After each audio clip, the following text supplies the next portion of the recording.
Bihar board से जितने भी छात्र छात्राएं क्लास 11th में स्टडी कर रहे हैं, तो जैसा कि आप सभी को पता है कि 25 सितंबर से आपका हाफ ईयरली एग्जाम, जिसको आप मासिक परीक्षा या मंथली एग्जाम कह सकते हैं, ठीक है, उनका जो है ना आयोजन किया जा रहा है। आपके स्कूल स्तर पर ये एग्जाम होने जा रहा है और ये जो एग्जाम होने जा रहा है ये बिहार बोर्ड के द्वारा जो ना इसका क्वेश्चन पेपर सेट किया गया है, ठीक है। ये बिल्कुल ओरिजिनल क्वेश्चन पेपर मैं लेकर हाजिर हो चुका हूँ और अभी की इस वीडियो में इसका पूरा सोल्यूशन बताऊंगा। इसके साथ साथ जो है ना आप कैसे इस क्वेश्चन पेपर को डाउनलोड कर पाएंगे, समझिए। उसके साथ साथ इनका ऑब्जेक्टिव सब्जेक्टिव का उत्तर आप कहां से डाउनलोड कर पाएंगे, सभी बातों को इस वीडियो में बताने वाला हूं, ठीक है। वीडियो खास होने वाली है, वीडियो को लाइक कर देगा, चैनल पर नए तो चैनल को सब्सक्राइब कर लेगा। बिल्कुल फेक नहीं है, सबका क्वेश्चन एक ही पेपर रहेगा, ठीक है। क्योंकि यहाँ पर बिहार बोर्ड सेट करके भेजा, क्योंकि इससे पहले मैंने आपको कई सारे सूचना दिया था जिसमें आपको बताया था कि ना इस बार बिहार बोर्ड क्वेश्चन सेट कर रहा है। और यहाँ पर देख सकते हैं सितंबर लिखा हुआ है, 2023 लिखा हुआ है और यहाँ पर कुछ इस रूप में क्वेश्चन पेपर सेट किया गया है। जैसा कि इससे पहले मैंने आपको एक समझाया था कि ना इस बार जो ना कोडिंग संख्या होगा, यहाँ देख सकते हैं प्रश्न पत्र पर कोडिंग संख्या भी लिखा हुआ है और 1 से 4 पेज तक का ये क्वेश्चन पेपर, ठीक है। और यहाँ देख सकते हैं नीचे बढ़ेंगे तो यहाँ देखिए और नीचे बढ़ेंगे और ये देखिए यहाँ पर कोई पीटीओ ना टर्नओवर कुछ नहीं लिखा हुआ है। तो इसका मतलब ये हुआ तो जितने भी विद्यालय है सभी विद्यालय में एक ही प्रश्न पत्र से एग्जाम लिया जाएगा, ठीक है। और एक ही क्वेश्चन रहेगा, सेम टू क्वेश्चन रहेगा, ठीक है। जो मैं आपको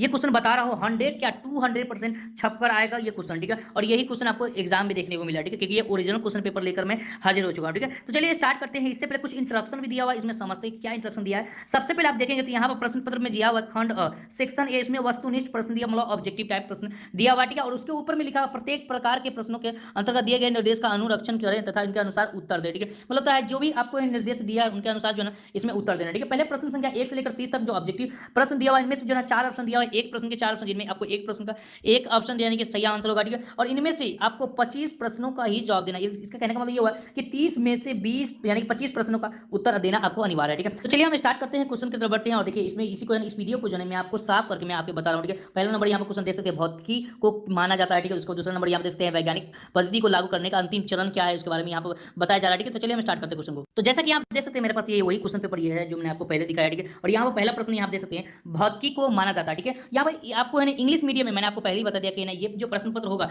ये इंग्लिश और हिंदी दोनों मीडियम में होगा, क्योंकि बिहार बोर्ड जो है चेक करके भेज रहा है, ठीक है। तो चलिए पहला प्रश्न का जो जवाब देखते हैं। पहला ऑप्शन यहाँ आपके पास है व्युत्पन्न विज्ञान, ठीक है। उसके बाद दूसरा ऑप्शन है व्यवहारिक विज्ञान, तीसरा ऑप्शन है प्राकृतिक विज्ञान, उसके बाद चौथा ऑप्शन है समाधान विज्ञान, ठीक है। 4 ऑप्शन दिया हुआ, इनमें से आपको एक जवाब देना। चलिए फटाफट आप लोग जो अगर आपको याद है तो बता दीजिए, नहीं याद है तो नोट करते चलिए, ठीक है। तो पहला का आंसर यानी कि प्राकृतिक विज्ञान हो जाएगा, option number A is the right answer, ठीक है। अगला प्रश्न आपके पास है, प्रश्न क्या कहता है, वैज्ञानिक पद्धति को लागू करने का अंतिम चरण है, ठीक है। तो जल्दी से बता दिए फटाफट इसका सही जवाब क्या होगा मेरे बाबू, ठीक है। और जल्दी से अभी तक इस चैनल को नए हैं तो चैनल को सब्सक्राइब कर लिएगा, ठीक है। और ये हम इसका आंसर देखते हैं और इसका आंसर क्या होगा, ठीक है। तो जल्दी से बताइए इसका आंसर होगा क्या होगा, तो जल्दी से इसका आंसर बता देते हैं। तो इसका आंसर होगा परीक्षा परिणाम का विश्लेषण, यानी कि ऑप्शन नंबर क्या होगा, तो यहाँ पर option number C analysis of test result हो जाएगा, ठीक है। चलिए काफी शानदार, आगे बढ़ते चला। अगला प्रश्न आपके पास सेट किया गया है, देखिए काफी शानदार क्वेश्चन सेट किया गया है। और इस बार जो क्वेश्चन लिया जा रहा है 1 से लेकर 30 ही प्रश्न रहेगा, यानी कि हाफ ईयरली एग्जाम है इसलिए 30 प्रश्न ही रहेगा, ठीक है। चलिए कहता है अगला क्वेश्चन, प्रायोगिक भौतिकी के जनक है, ठीक कौन है जनक, समझिए। रदरफोर्ड है, फैराडे है, न्यूटन है, गैलीलियो साहब है, तो कौन है जल्दी से बताइए फटाफट जल्दी से। तो इसका जो आंसर होगा वो ऑप्शन नंबर डी हो जाएगा, यानी कि गैलीलियो साहब हो जाएगा, ठीक है। चलिए आगे बढ़ते बाबू। अगला प्रश्न आपके पास है, न्यूटन के गति का प्रथम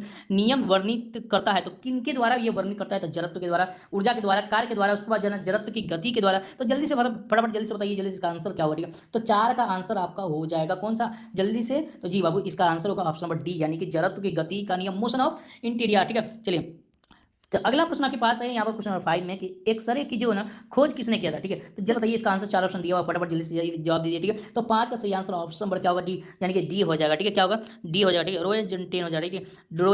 रोएट जेन हो जाएगा, ठीक है। रोएट जेन हो जाएगा, ठीक है। अगला प्रश्न आपके पास क्वेश्चन नंबर 6 में, निम्नलिखित में सबसे कमजोर बल कौन सा है, जल्दी से बताइए फटाफट। तो पहला ऑप्शन है नाभिकीय बल होगा, दूसरा है गुरुत्वाकर्षण बल होगा, ठीक है। तीसरा है विद्युत चुंबकीय बल होगा, इनमें से कोई नहीं, ठीक है। तो 6 का सही जवाब क्या होगा बाबू, तो 6 का सही जवाब यानी कि गुरुत्वाकर्षण बल होगा, option number be the right answer हो जाएगा सही आंसर, ठीक है। 7 नंबर बढ़ते हैं। तो 7वां प्रश्न देखिए, विज्ञान की वह शाखा जो प्राकृतिक एवं प्राकृतिक घटनाओं की व्याख्या करता है क्या कहलाता है, ठीक है। तो आपको बताना है, तो भौतिक विज्ञान कहलाता है मेरा बाबू, option number D the right answer, ठीक है। चलिए हम ज़्यादा यानी कि लेट नहीं लेंगे, टाइम नहीं लेंगे, ठीक है, क्योंकि समय बहुत कम है और आपको मैं सारा का सारा देना बाकी है, ऑब्जेक्टिव सब्जेक्टिव जो है ना सब कुछ देंगे तो थोड़ा सा इसमें टाइम लगता है, ठीक है बाबू बनाने में, ठीक है। चलिए भौतिकी राशि वह है जो, ठीक है। तो क्या हो, तो इसका आंसर क्या होगा, तो 8 का सही आंसर ऑप्शन नंबर डी है ना, बी होगा, मापी जाती है, ठीक है। चलिए आगे बढ़ते हैं। 9 में, निम्नलिखित में कौन भौतिक राशि का नाम नहीं है, ठीक है। तो जल्दी से बताइए इसका आंसर क्या होगा, तो 9 का सही आंसर ऑप्शन नंबर यानी कि क्या होगा, ऑप्शन नंबर ए यानी कि किलोग्राम हो जाएगा, ठीक है। अगला प्रश्न है, इनमें से इकाई की प्रणाली कौन सी है, ठीक है। तो आपको बताना, तो 10 का सही आंसर क्या होगा बाबू, ठीक है। तो ये हो जाएगा एपीएस यानी कि सिस्टम, एपीएस सिस्टम हो जाएगा, ठीक है। चलिए आगे बढ़ते हैं। अगला प्रश्न क्वेश्चन नंबर 11 में निम्नलिखित में कौन पूरक इकाई है, ठीक है। तो बाबू जल्दी से बताइए पूरक इकाई कौन है, ठीक है। तो 11 का जो सही आंसर होगा कौन है, ठीक है। तो देखिए द्रव्यमान, उसके बाद समय, ठोस, गति, ठीक है। तो कौन होगा जल्दी से बताइए, ठीक है। तो 11 का सही आंसर ऑप्शन यानी कि ठोस हो, यानी कि सॉलिड एंगल हो जाएगा, ठीक है। अगला प्रश्न आपके पास 12 में कि ठोस कोण की इकाई क्या है, ठीक है। तो बाबू इसका आंसर आपको बताना है। तो ठोस कोण की जो इकाई होता है ना, वो आपको ऑप्शन नंबर बी में सही आंसर, ठीक है, स्टेरेडियन हो जाएगा, ठीक है, स्टेरेडियन हो जाएगा। अगला प्रश्न है निम्नलिखित में कौन मूल राशि है, ठीक है। तो पहला जो आपको आंसर दिया हुआ है ये बिल्कुल रॉन्ग है। दूसरा आंसर आपका सही बिल्कुल, ठीक है, लंबाई, द्रव्यमान, उसके बाद जो है ना समय, ठीक है। बल नहीं होता, ठीक है, बल बिल्कुल नहीं होता है। चलिए आगे बढ़ते हैं। अगला प्रश्न आपके पास है क्वेश्चन नंबर 14 में कि एसआई मात्रक में कितने आधारी मात्रक है, ठीक है, आपको बताना है। तो एसआई मात्रक में मात्र 3 आधारी मात्रक है, इस बात को याद रखना, ठीक है। अगला प्रश्न बाबू मापन मुख्य रूप से एक क्रिया है, ठीक है। तो किसकी क्रिया, ठीक है। तो 15 का सही आंसर ऑप्शन नंबर यानी कि सी होगा, तुलना करने की, ठीक है। किसकी बाबू, तो तुलना करने की क्रिया, ठीक है। अगला प्रश्न निम्नलिखित में कौन मूल राशि नहीं है, ठीक है। तो मूल राशि कौन नहीं, तो 16 का सही आंसर आपको बताना है। 16 का सही आंसर ऑप्शन नंबर क्या होगा बाबू, ऑप्शन नंबर बी हो जाएगी, क्या होगा, बल हो जाएगी, फोर्स हो जाएगी, ठीक है। अगला है ज्योति तीव्रता का ऐसा मात्रक, तो ज्योति तीव्रता का ऐसा मात्रक पूछा आपसे, तो एक कैंडला होता है, इस बात को याद रखना, ठीक है। कई सारे लोग जो है यहाँ पर बताता है समझिए ये रॉन्ग है, ठीक है। आपने देखा इसका आंसर जो है यहाँ पर मैंने आपको दिखाया सबसे ऊपर वो आंसर है, लेकिन इसका आंसर कैंडला हो जाएगा, ठीक है। चलिए आगे बढ़ते हैं। ध्वनि तरंगों की ध्वनि तरंगों की आवृत्ति को मापा जाता है, तो किनके द्वारा मापा जाता है। तो 18 का सही आंसर ऑप्शन नंबर यानी कि हर्ट्ज के द्वारा मापा जाता है, हर्ट्ज में मापा जाता है, इसका आंसर ऑप्शन नंबर डी हो जाएगा सही आंसर। अगला प्रश्न निम्नलिखित में किस भौतिक राशि को प्रकाश वर्ष में मापा जाता है, ठीक है।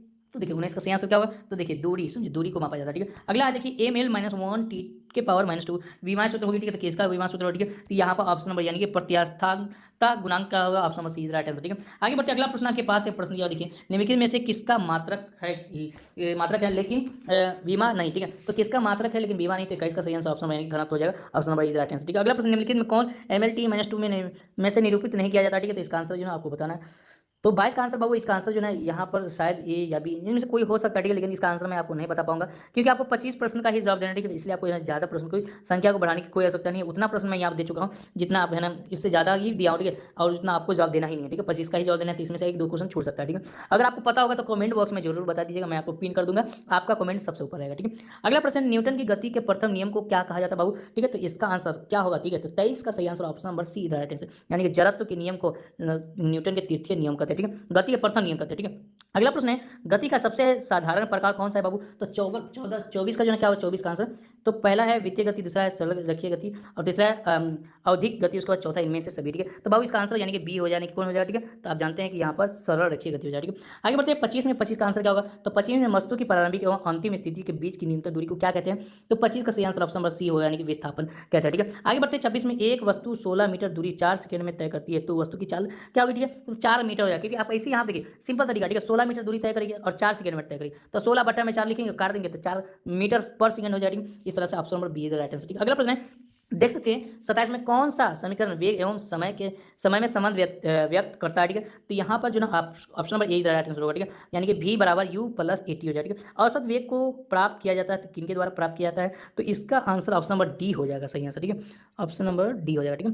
28 का ऑप्शन नंबर क्या होगा बाबू, डी हो जाएगा सही आंसर, ठीक है, बिल्कुल, ठीक है। चलिए आगे बढ़ते हैं। यहाँ पर 29 का बढ़ते और ये आपका सेकेंड लास्ट प्रश्न, ठीक है, कि 29 में है कि त्वरण का CGS से MKS मात्रा का अनुपात कितना है, तो 1:100 है रेशियो, ठीक है, 1:100 रेशियो, ठीक है। अगला प्रश्न आपके पास यहाँ क्वेश्चन 30 में बाबू कि यदि गतिमान वस्तु विराम की स्थिति में आ जाती है तो इसका त्वरण होता है, ठीक है। तो क्या होता है, तो बिल्कुल याद रखना शून्य होता है, क्योंकि गतिमान से क्या आता है, धीमी हो रहा है, ठीक है। विराम अवस्था में आ रहा है तो शून्य होगा, ठीक है। तो इस तरह से हम लोग 30 प्रश्न देख लीजिए, मैंने आपको 25 जवाब देना अनिवार्य है और यही क्वेश्चन आपका ओरिजिनल क्वेश्चन पेपर है, ठीक है। चलिए हम यहाँ पर सब्जेक्टिव की बात किया है, तो देखिए इसका सब्जेक्टिव का यहाँ देख सकते हैं किस रूप में ये क्वेश्चन पूछा गया है। यहाँ से आप सब्जेक्टिव देख सकते हैं, इसका आंसर भी देखना चाहते हैं, यहाँ से आप आंसर देख सकते हैं, ठीक है। आंसर कहाँ से देख सकते हैं उसके लिए मैं आपको बताऊंगा कि कहाँ से आप डाउनलोड आंसर कर सकते हैं, ठीक है। तो ये इस रूप में इस बार सब्जेक्टिव प्रश्न पूछा गया है। तो यहाँ आप देख सकते हैं 1 से लेकर 10 प्रश्न दिया हुआ है, जिनमें आपको 5 प्रश्नों का ही जवाब देना, ठीक है। और इस बात को याद रखना, ठीक है। नीचे बढ़ेंगे और यहाँ देखिए नीचे जो है कहा जा रहा है कि 11 से 15 प्रश्न दिया हुआ है, जिनमें आपको 3 प्रश्नों का जवाब देना अनिवार्य है, ठीक है। तो इस तरह से मैंने आपको यहाँ पर क्वेश्चन पेपर दिखाई है।